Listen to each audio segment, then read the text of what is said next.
കോൺഗ്രസിനെ വളരെ ക്രൂരമായ രീതിയിൽ പരിഹസിക്കുകയും വിമർശിക്കുകയും ചെയ്യുന്ന തൃണമൂൽ അധ്യക്ഷ മമതാ ബാനർജിക്ക് ഉടൻ തന്നെ 8ന്റെ പണി കിട്ടുമെന്നതിൽ ഒരു സംശയവും വേണ്ട. എല്ലാം ക്ഷമിക്കുന്ന കോൺഗ്രസ് ഒരുപക്ഷെ ഇനി വെറുതെ ഇരുന്നെന്ന് വരില്ല. അതിന് ഏറ്റവും വലിയ ഉദാഹരണമാണ് കഴിഞ്ഞ ദിവസം മമത കോൺഗ്രസിനെ പരിഹസിച്ചതിന് കോൺഗ്രസ് നേതാവ് കൊടുത്ത കിടിലൻ മറുപടി.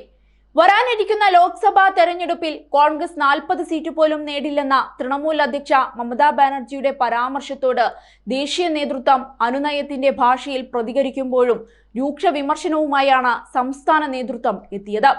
എന്തുകൊണ്ടാണ് ബി.ജെ.പിയുടെ ഭാഷയിൽ മമത സംസാരിക്കുന്നതെന്ന് കോൺഗ്രസ് സംസ്ഥാന അധ്യക്ഷൻ അധീർ രഞ്ജൻ ചൗധരി ചോദിക്കുകയാണ്. മമതയ്ക്ക് ബി.ജെ.പിയെ പേടിയാണെന്നും അദ്ദേഹം കുറ്റപ്പെടുത്തുന്നുണ്ട്. കോൺഗ്രസ് വിജയിക്കണമെന്ന് ബി.ജെ.പിയോ മമതാ ബാനർജിയോ ആഗ്രഹിക്കുന്നില്ല. ഇന്ത്യ സഖ്യത്തിലെ നേതാവ് തന്നെ ഇങ്ങനെ പറയുന്നത് ദൗർഭാഗ്യകരമാണ്. അവർ സ്വന്തം താല്പര്യപ്രകാരമാണ് ഇന്ത്യ സഖ്യത്തിൽ ചേർന്നത്. ബി.ജെ.പിയെ പേടിച്ചിട്ടാണ് അവർ നിലപാട് മാറ്റുന്നതെന്നും അധീർ രഞ്ജൻ ചൗധരി ആരോപിക്കുന്നുണ്ട്. കോൺഗ്രസ് തീർന്നെന്ന് ബി.ജെ.പി പറയുന്നു.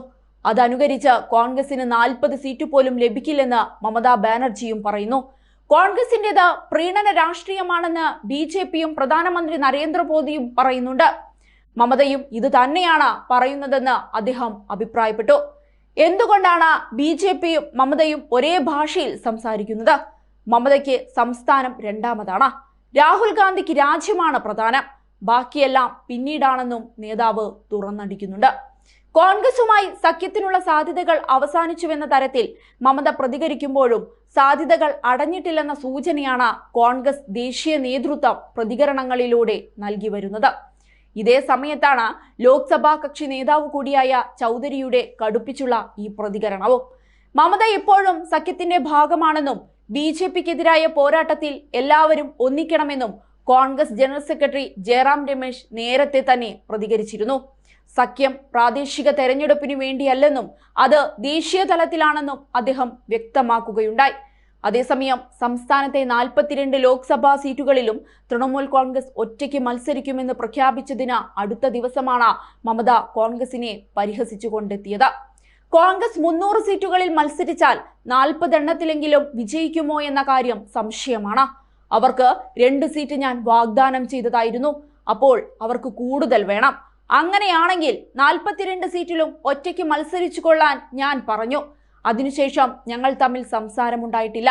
എന്തിനാണ് ഇത്ര അഹങ്കാരം? നേരത്തെ നിങ്ങൾ വിജയിച്ചിരുന്ന സ്ഥലങ്ങളെല്ലാം നിങ്ങൾക്ക് ഇപ്പോൾ നഷ്ടപ്പെട്ടുകൊണ്ടിരിക്കുകയാണ്. നിങ്ങൾക്ക് ധൈര്യമുണ്ടെങ്കിൽ വാരാണസിയിൽ ബി.ജെ.പിയെ തോൽപ്പിക്കൂ. അലഹാബാദിൽ മത്സരിച്ച് വിജയിക്കൂ. നിങ്ങൾ എത്ര ധീരതയുള്ള പാർട്ടിയാണെന്ന് കാണട്ടെ എന്നാണ് മമത കോൺഗ്രസിനെ വെല്ലുവിളിച്ചുകൊണ്ട് കഴിഞ്ഞ ദിവസം പറഞ്ഞത്. ഏതായാലും മമതയ്ക്ക് കോൺഗ്രസ് നേതാവ് കൊടുത്തത് ഉഗ്രൻ മറുപടി തന്നെയാണ്. മമത ഇത്രയ്ക്കൊന്നും പ്രതീക്ഷിച്ചു കാണില്ല.